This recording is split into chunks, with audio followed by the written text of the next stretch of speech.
Se burló. Estás llevando una hoja de cálculo de mi horario ahora. Patético.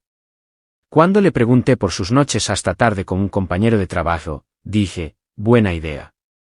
Más tarde, mi abogado presentó la hoja de cálculo de los recibos de hotel y los viajes en Uber a la casa de su amante en el tribunal de divorcio. La conversación que puso fin a mi matrimonio de 2 años ocurrió un miércoles. Era tarde, casi medianoche. Yo estaba en la sala de estar leyendo un libro cuando mi esposa, Lisa, finalmente llegó a casa.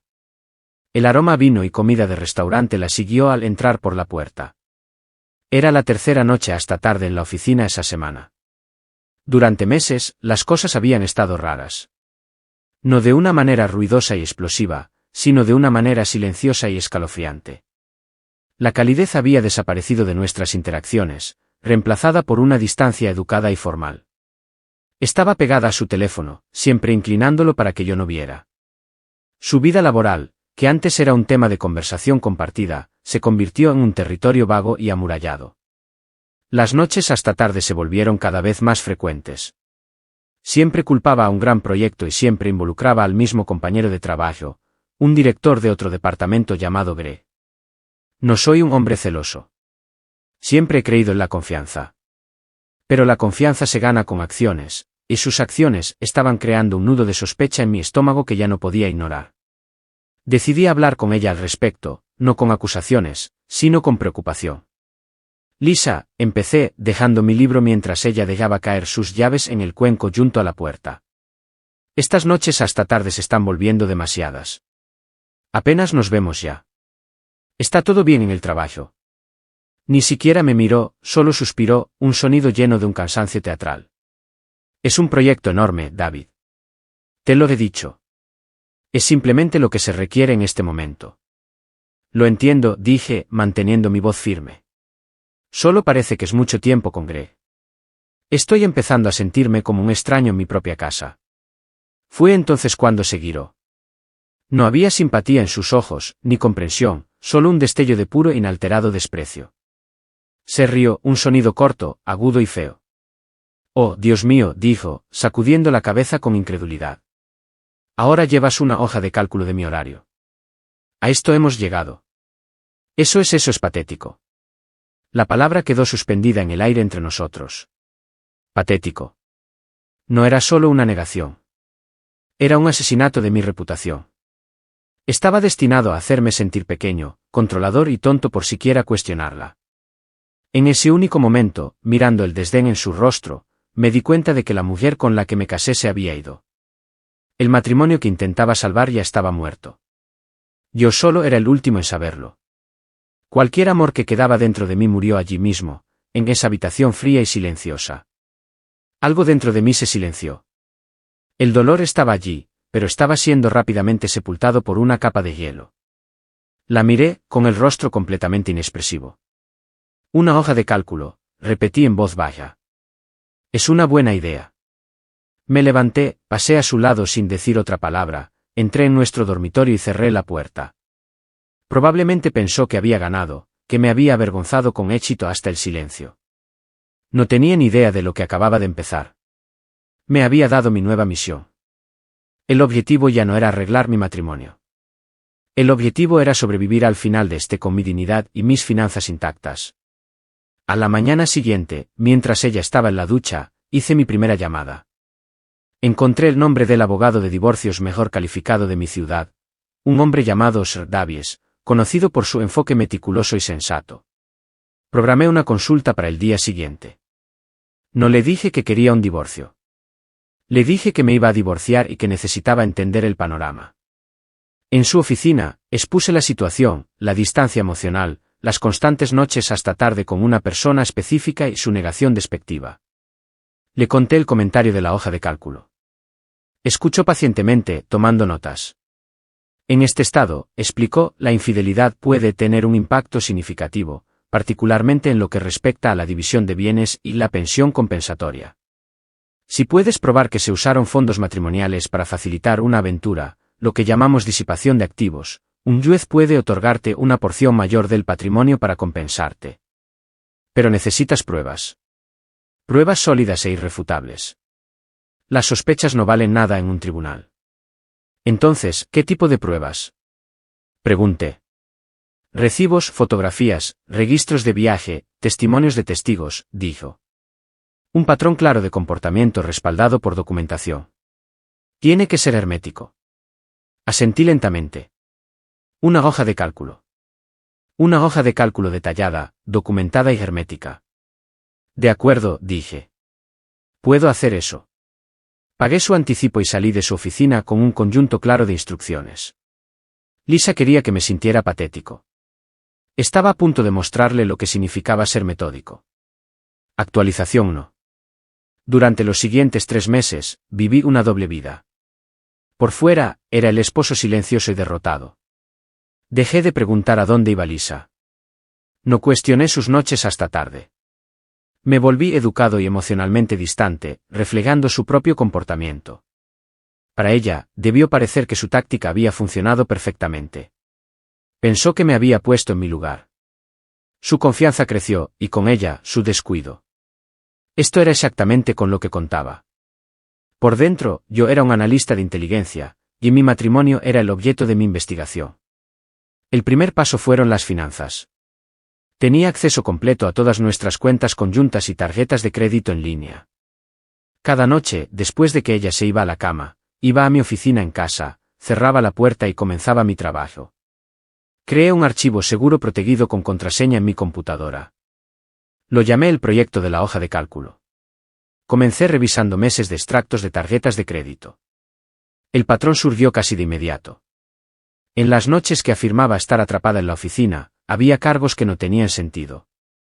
Había viajes en Uber, no desde su oficina a nuestra casa, sino desde su oficina a una dirección residencial en una parte completamente diferente de la ciudad. Una búsqueda rápida mostró que la dirección pertenecía a un tal Gregory Preston, su compañero de trabajo. Había cuentas de restaurantes de lugares de lujo los martes por la noche por cantidades que subirían una cena para 2. Había cuentas de bares de salones de hotel cerca de su oficina. Incluso había un recibo de una tienda de lencería de alta gama por artículos que ciertamente nunca había visto. Cada transacción era un punto de datos. Registré cada uno en mi hoja de cálculo. Fecha, hora, proveedor, cantidad y una columna de notas donde detallaba la discrepancia. Pero los recibos digitales no eran suficientes. Necesitaba más. Siguiendo el consejo del Sr. Davies, contraté a un investigador privado. Era un detective de policía retirado, un hombre mayor y tranquilo que irradiaba competencia. Le di toda la información que había recopilado. El nombre de Greg, su dirección, las horas y fechas de los viajes sospechosos en Uber. Autorice un periodo de vigilancia de 2 semanas, centrándome solo en sus movimientos cuando se suponía que estaba trabajando hasta tarde. Vivir en la misma casa durante este tiempo fue la parte más difícil. Tenía que actuar normal mientras mi mundo estaba siendo sistemáticamente desmantelado. Tenía que tener conversaciones triviales sobre su día, sabiendo que estaba mintiendo. Tenía que dormir a su lado, sabiendo que probablemente acababa de venir de estar con él. Me costó cada gramo de autocontrol no confrontarla, no arrojarle la evidencia a la cara. Pero la voz de mi abogado siempre estaba en mi cabeza. No te involucres. No reveles lo que sabes. Deja que ella construya tu caso por ti. El primer informe del investigador me fue entregado a través de un correo electrónico seguro. Era conciso, profesional y devastador. La había seguido desde su oficina un jueves por la noche. No fue a una cena de trabajo. Fue directamente a un hotel del centro, el mismo donde había visto cuentas de bar en nuestros extractos. 5 minutos después, el coche de Greg entró en el estacionamiento del hotel. El investigador tenía pruebas fotográficas. Lisa y Greg encontrándose en el vestíbulo, subiendo juntos al ascensor. No salieron hasta después de la 1:00 am. El informe también incluía una nueva pieza de información crucial. El investigador privado había verificado la matrícula de Greg. Estaba casado. Esto no era solo una aventura. Era una conspiración de 2 cónyuges infieles. Durante las siguientes 2 semanas, la evidencia se acumuló hasta convertirse en una montaña. Más visitas a hoteles, cenas, una tarde de fin de semana pasada en la casa de Greg mientras su esposa aparentemente estaba fuera de la ciudad. El investigador privado fue minucioso, proporcionando fotos, videos y registros detallados de sus movimientos. También descubrió que ella había usado nuestros ahorros conjuntos, el dinero que estábamos guardando para un techo nuevo, para comprarle a Greg un reloj de lujo por su cumpleaños. Fueron miles de dólares. Eso no era solo infidelidad. Era robo. Era la disipación de activos de la que el Sr. Davies había hablado, en un detalle flagrante e innegable. Al final de los 3 meses, mi hoja de cálculo ya no era solo una hoja de cálculo. Era un expediente completo de engaño. Contenía registros financieros, cronogramas, fotografías, archivos de video y la declaración jurada del investigador privado. Era un relato frío, duro y fáctico de su vida secreta. Mi trabajo estaba hecho. Era hora de dejar que los abogados se hicieran cargo. Actualización 2. El día que decidí actuar fue un lunes. Esperé a que Lisa se fuera a trabajar. Entonces hice mi jugada. Ya había alquilado un apartamento amueblado en una parte diferente de la ciudad. Mis pertenencias personales ya estaban empacadas. Una empresa de mudanzas contratada con semanas de antelación llegó y sacó mis cosas en menos de 2 horas. Lo último que hice fue colocar la llave de mi casa en el mostrador limpio de la cocina. Para mi nuevo apartamento, llamé al Sr. Davies. Estoy fuera, dije. Está hecho. Presenta los papeles. La petición de divorcio se presentó esa tarde. 2 días después, un agente judicial entró en la oficina de Lisa y le entregó los papeles en medio de su jornada laboral. Su llamada llegó 1 hora después. Estaba gritando. Has pedido el divorcio. Simplemente te fuiste. ¿Cómo pudiste hacer esto? Vas a destruir mi vida. Vas a destruir mi reputación. Fue una actuación magistral de una víctima. Ninguna disculpa, ningún remordimiento, solo pura rabia indignada de que su cómoda doble vida hubiera sido interrumpida. La dejé gritar hasta que se quedó sin aliento. Luego respondí, con la voz tan tranquila como un lago helado. Lisa, estoy siguiendo el proceso legal. Cualquier comunicación futura tuya debe dirigirse a mi abogado, el Sr. Davies. Su información de contacto está en los papeles que recibiste. No voy a hablar con un abogado. Estoy hablando con mi esposo, chilló. No, la corregí suavemente. Estás hablando con el hombre al que mentiste y robaste durante meses. El esposo se ha ido. Adiós. Colgué y bloqueé su número. El siguiente paso fue la reunión inicial a 4 bandas con nuestros respectivos abogados. Lisa había contratado a una abogada agresiva que empezó a la ofensiva.